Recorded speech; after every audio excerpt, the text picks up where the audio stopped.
Hi everyone, today we will talk about how to fix or how to solve Messenger update not working.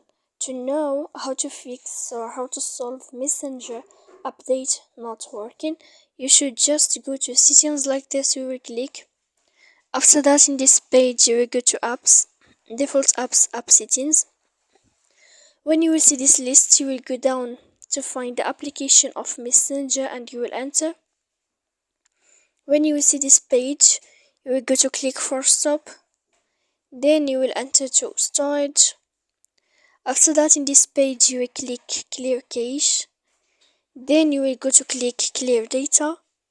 And after all that, when you will end this, you can update your application. So please don't forget to support us by like and subscribe.